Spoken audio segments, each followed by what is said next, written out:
सभी को नमस्कार। केडी क्लासेज में आपका स्वागत है और हम लेके आ चुके हैं अनुसूचियों की अगली क्लास। हम अनुसूचियां पढ़ रहे थे। अनुसूचियों की एक क्लास हो चुकी है पहले और किसके माध्यम से हो चुकी है? ट्रिक के माध्यम से। हम ट्रिक से अनुसूचियां पढ़ा रहे हैं। एक बार आप अनुसूचियों की क्लास ले लोगे तो कभी जिंदगी में अनुसूचियां नहीं भूलोगे, है ना। और हर एक कोई भी ऐसी एग्जाम नहीं है जिसमें अनुसूचियां नहीं आती हो। हर एक एग्जाम में, चाहे राजस्थान के लेवल के ले लो, कोई भी एग्जाम ले लो, एलडीसी ले लो, सीईटी ले लो, सेकंड ग्रेड ले लो, फर्स्ट ग्रेड ले लो, और भारत की भी जो भी कोई एग्जाम है उसमें अनुसूचियों से, संविधान से प्रश्न आते ही है। और अनुसूचियों से सीधा सा प्रश्न उठ जाता है कौन सी अनुसूची में किसका उल्लेख है। अभी हम सिर्फ बेसिक देख रहे हैं, डिटेल से अगली क्लास में देखेंगे। अभी हम बेसिक से सीधा सा देख रहे हैं कि कौन सी अनुसूची में क्या है और ट्रिक से हमें कैसे पहचान हो सकती है अनुसूचियों की। और आप अपने चैनल को सब्सक्राइब करो ताकि हमें मोटिवेशन मिलता रहे। लाइक भी किया करो, कमेंट किया करो कि कैसी लगी आपको क्लास, और शेयर किया करो और लोगों को बोला करो कि चैनल को सब्सक्राइब करें, क्योंकि आपके सब्सक्राइब से ही हमें मोटिवेशन मिलता है और हम और अच्छे करने की कोशिश कर रहे हैं आपके लिए। ठीक है, धीरे धीरे हम सिस्टम को सही से कर रहे हैं, धीरे धीरे एडजस्ट हो रहा है। छोटा सा ये है जो तैयारी के लिए आपके लिए लेके आए हैं, ये प्लेटफॉर्म एक छोटा सा स्टार्ट है, बस आपका सहयोग चाहिए। ठीक है, आगे चलते हैं। 5 अनुसूचियां हमने पहले वाली क्लास में देख ली, वो भी ट्रिक से। अब आगे हम सीधा करेंगे 6वीं अनुसूची की चर्चा, है ना। 6वीं अनुसूची को हम पढ़ेंगे अब, और इसको भी हम किससे देखेंगे? बिल्कुल ट्रिक से देखेंगे। हम बात क्या कर रहे थे? पहले अनुसूची की जो संख्या होती है उसकी आकृति की पहचान करते हैं। जैसे हमने पहली अनुसूची देखी थी, उसमें हमने एक ऐसी आकृति होती है एक की, तो इससे हमने पैन देखा था। और पैन के लिए कौन लड़ रहे थे? राज्य और भारत। तो इसमें क्या था? भारत राज्यों के क्षेत्रों से संबंधित प्रावधान थे। ठीक है। अनुसूची 2 में हमने बतख की आकृति देखी थी। उसमें क्या था? उसमें बतख था। बतख क्या देने आया था? उसके पास एक सूटकेस था और वो वेतन भत्ते देने आया था। इसका मतलब अनुसूची 2 में किसका उल्लेख है? वेतन और भत्तों का। अनुसूची 3 में हमने उल्टा करके, नीचे से उल्टा करके जो एक चश्मा बनाया था, देखना आप, तो चश्मे से चश्मा लगा के क्या पढ़ा जाता है? शपथ। तो इसमें अनुसूची 3 में किसका उल्लेख है? शपथ का प्रावधान है। अनुसूची 4 में हमने देखा था 4 और 4 को उल्टा लिखे एक नाव की आकृति बना दी थी। मैंने कहा था ये नाव राज्यसभा से निकल रही है, राज्य और केंद्र शासित प्रदेशों में जाके वहां से सदस्यों को लेकर वापस कहाँ आ रही है? राज्यसभा में आ रही है। तो इसका मतलब राज्यसभा में सदस्यों का आवंटन। इसी क्रम में हमने 5वीं अनुसूची देखी थी, और 5वीं अनुसूची में हमने आकृति बनाई थी। ऐसे 5 बनता है तो उसमें कड़े की आकृति बनाई थी। कड़े की आकृति बनाने के बाद में मैंने कहा था कि उसमें एक झूला डाला था, और झूले में कौन झूल रहे हैं? एससी और एसटी, मतलब अनुसूचित और अनुसूचित जनजातीय क्षेत्रों का प्रावधान, प्रशासन संबंधी प्रावधान। इसी क्रम में हम इसको आगे लेके चलते हैं। 6वीं अनुसूची, अब इसकी तरफ चलेंगे अपन, है ना। 6 हम आकृति की तरफ चलेंगे। अब आकृति 6 की कैसी है? ऐसी है। तो मैं इसको देखो, लो साहब, उल्टा कर दिया। ये 6 ही है, 6 है, लेकिन इसको मैंने क्या कर दिया? उल्टा कर दिया। उल्टा करते ही ये किसकी आकृति बन गई? पता चल रहा है आपको? ये हॉकी की आकृति बन गई। किसकी? हॉकी की आकृति बन गई। अब हॉकी से हमें याद क्या करना है? कैसे पता करना है कि अनुसूची 6 में क्या है? हॉकी, और हॉकी से हमें याद आना चाहिए एक मूवी बनी थी, चक दे इंडिया मूवी, हॉकी पर थी। चक दे इंडिया शाहरुख खान की थी, वो हॉकी पर ही थी। और उस जो वो टीम थी उसमें अधिकतर महिलाएं पूर्वी भारत की थी। पूर्वी भारत में भी 4 राज्य हम याद करेंगे। हमें सिर्फ समझना है कि कैसे हम वहां तक पहुंच सकते हैं। 4 राज्य जिसमें असम, मिजोरम, मेघालय और त्रिपुरा। मतलब कि इसका मतलब हॉकी और हॉकी चक दे इंडिया मूवी और पूर्वी भारत, और पूर्वी भारत की भी महिलाएं कौन से 4 राज्यों से थी? असम, मिजोरम, मेघालय और त्रिपुरा। इसका मतलब अनुसूची 6 में किसका उल्लेख है? हमें सिर्फ ट्रिक से समझना ही तो है। इसमें है असम, मिजोरम, मेघालय और त्रिपुरा, राज्यों के प्रशासन संबंधी प्रावधान।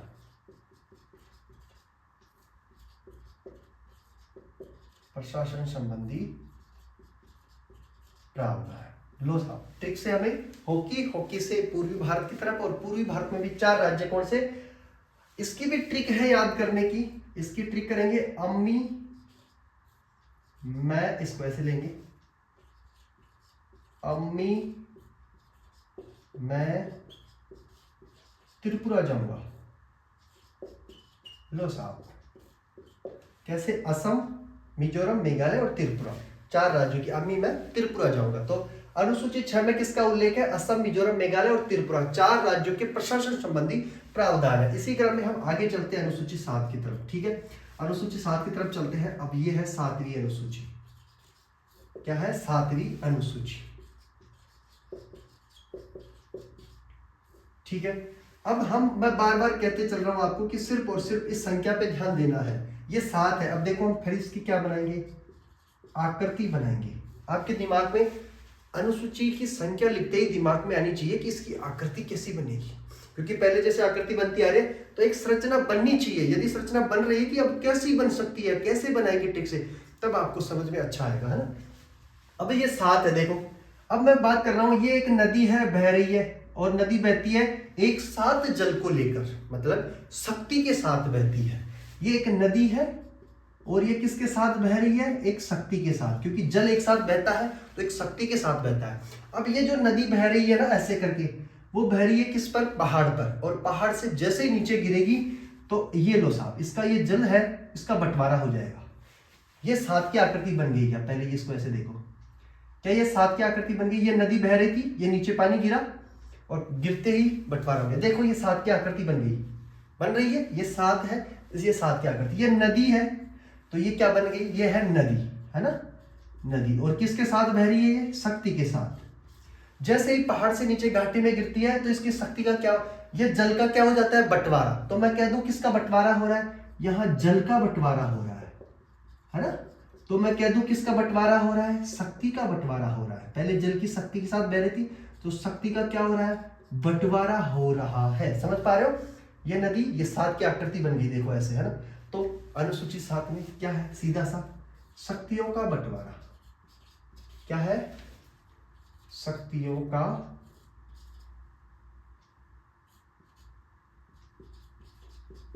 बंटवारा। लो साहब, अब शक्तियों का बंटवारा कैसे?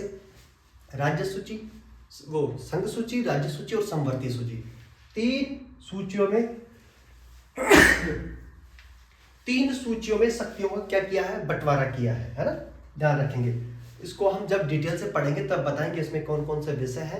संघ सूची में कितने विषय, वर्तमान में कितने, मूल संविधान में कितने थे, राज्य सूची में कितने हैं, और समवर्ती सूची में कौन कौन से नए जोड़े हैं। तो सब बातें करेंगे हम जब डिटेल से इसको पढ़ेंगे। अभी मैं सिर्फ बेसिक पढ़ा रहा हूँ आपको, सिर्फ ऊपर से, कि आपको सीधा सा आंसर देना आ जाए। जैसे ही 5 याद आए, 5 से दिमाग में आना चाहिए कि 5 की आकृति कैसी बनाई थी सर ने? एक कड़ा के बनाई थी, और कड़े में कौन जुड़ रहे थे? SC ST, मतलब अनुसूचित और अनुसूचित जनजातीय क्षेत्रों का प्रावधान। ऐसे तुरंत याद आना चाहिए, आकृति छपनी चाहिए, संरचना छपनी चाहिए दिमाग में, तब तो समझ में अच्छे से आ जाएगा। ठीक है, अनुसूची 7 हो गई। आगे चलते हैं हम इसी क्रम को आगे बढ़ाते हुए अनुसूची 8 की तरफ। ठीक है, अनुसूची 8 की तरफ चलते हैं पर। लो साहब, ये हो गया 8 और ये हो गई 8वीं अनुसूची। 8वीं अनुसूची। अब फिर हमें कहां चलना है? आकृति की तरफ चलना है। अब 8 की आकृति कैसे बनेगी? आपके दिमाग में तुरंत एक संरचना बननी चाहिए कि आकृति कैसी बन सकती है, हम कैसे बना सकते हैं, और पहले हमने कैसे बनाया है। देखो इधर, ये लो साहब, ये है, लो, क्या 8 है? 8।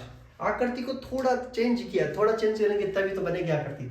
ये लो 8, और इसके मैंने और कुछ एक्स्ट्रा और जोड़ दिया। लो क्या बन गया? पता चल गया क्या बन गया? डमरू। क्या बन गया? डमरू बन गया साहब।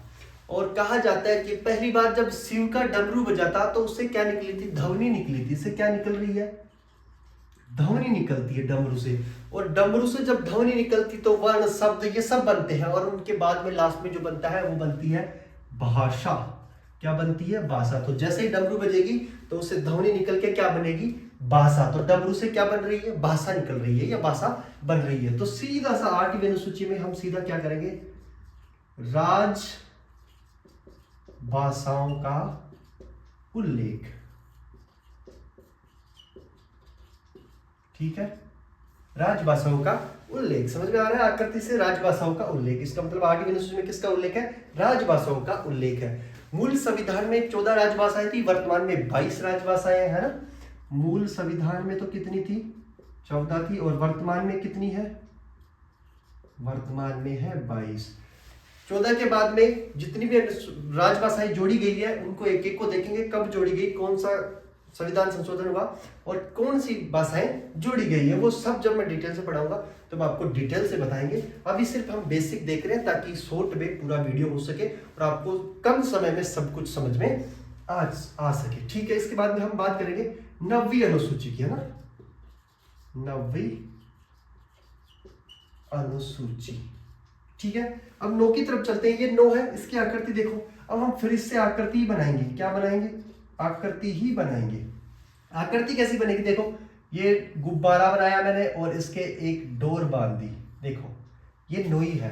क्या है? ये 9 है, 9 है। ये देखो 9, मैंने थोड़ा तरीका बदला है क्योंकि तरीका बदलेंगे तभी तो समझ में आएगा। तो मैंने क्या कहा, ये तो मैंने गुब्बारा बनाया है और एक मैंने इसके डोर लटका दी, ये लो साहब, है ना, डोर लटका दी। क्या बन गया? 9। 9 से क्या बना? गुब्बारा। हमें याद क्या आएगा?